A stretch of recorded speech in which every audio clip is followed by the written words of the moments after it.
Tenang saja Pak Prabowo. Tenang saja Pak. Saya sudah ada di sini. Kita sulit tuh langsung menuduh bahwa kemudian ada konflik of interest Pak Jokowi atau kekuasaan ini kemudian misalnya mengintervensi partai-partai. Sulit kita membuktikannya. Sehingga mencari jalan pintas ya dan menabrak konstitusi, merekayasa konstitusi. Ini yang membuat saya kecewa. Majelis Kehormatan MK Selasa sore memeriksa Ketua MK Anwar Usman atas dugaan pelanggaran kode etik. Sebelum pemeriksaan, sidang diawali dengan agenda pembuktian pelapor terkait pelanggaran.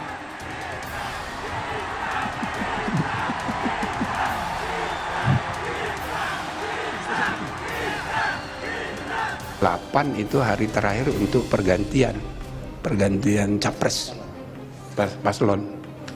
Soal putusan belakangan, tapi yang penting dimungkinkan putusan MK ini sebelum tanggal 8. Jadi beliau ini akan ditugaskan pada tingkat yang lebih tinggi lagi. Tetapi ada ketidaksabaran. Jadi ini yang menyebabkan kemudian orang kok melihat kok dalam 2 tahun terakhir memang ada sebuah upaya sistematis yang Mas Gibran itu sebetulnya dipersiapkan sebagai calon pemimpin untuk bisa meneruskan apa yang sudah dikerjakan oleh Pak Jokowi dan Pak Rudi di Solo sendiri.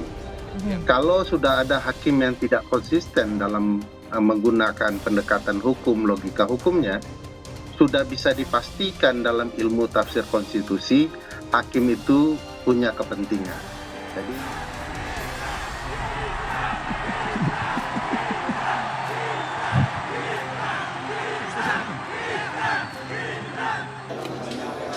sehingga mencari jalan pintas ya dan menabrak konstitusi. tidak ada kekuatan yang mendorong pelanggengan kekuasaan ini. Dan kalau kita lihat efeknya secara politik dan dalam konteks nilai-nilai secara norma, ini lebih mengerikan nih. Merekayasa konstitusi. Ini yang membuat saya kecewa. Kebanggaan terhadap kota Solo yang memudar karena pengkhianatan dan omongan mencela-mencela. Kemarin malam 29 Oktober, karena ada keperluan selama beberapa jam, penulis harus berada di kota Surakarta atau Solo. Namun ada perasaan aneh yang penulis alami ketika mulai memasuki dan melewati beberapa ruas jalan di kota Begawan itu.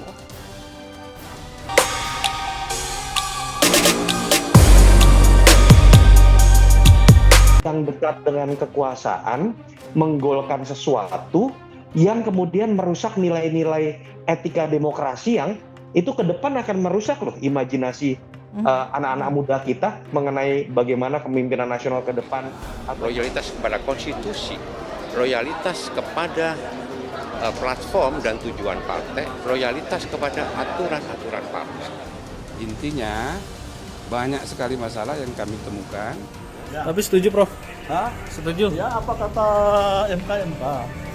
Bukan masalah setuju. Kan sebelum putusan diucapkan saya sudah berkali-kali bicara di berbagai tempat. MK secara teoritis tidak boleh memutus itu. Karena MK itu negative legislature. Ya. Tapi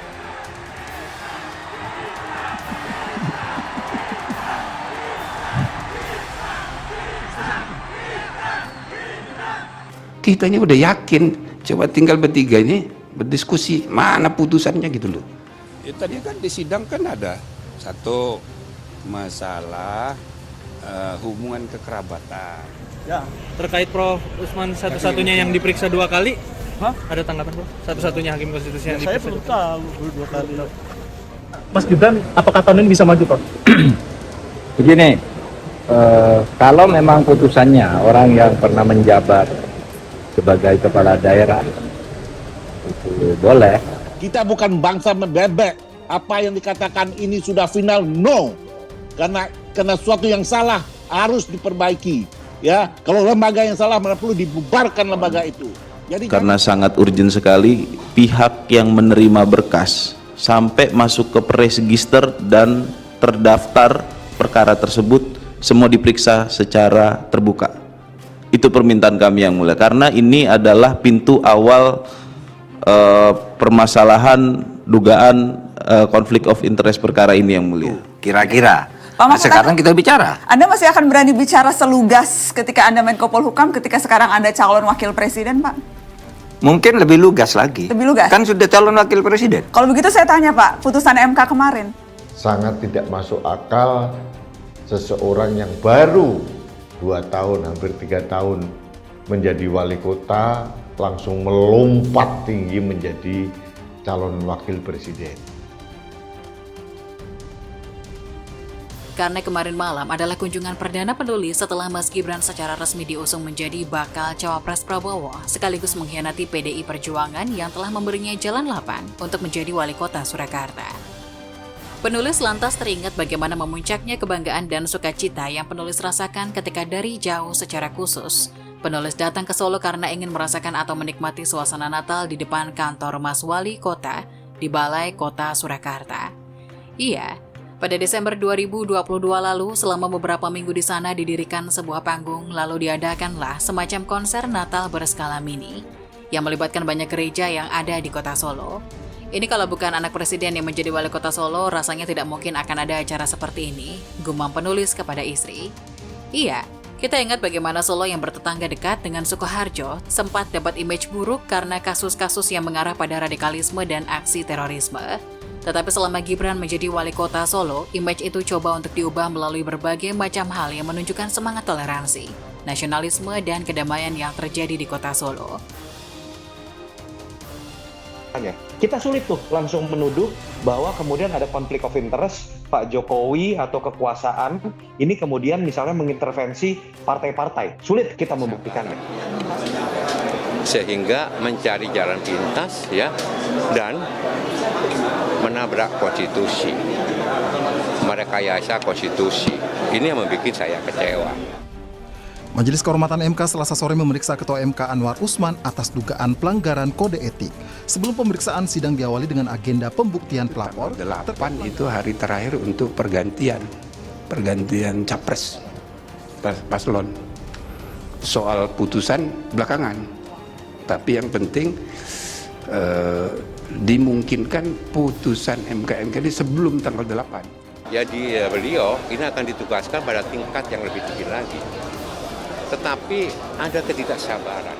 Jadi ini yang menyebabkan kemudian orang kok melihat kok dalam 2 tahun terakhir memang ada sebuah upaya sistematis yang Mas Gibran itu sebetulnya dipersiapkan sebagai calon pemimpin untuk bisa meneruskan apa yang sudah dikerjakan oleh Pak Jokowi dan Pak Rudi di Solo.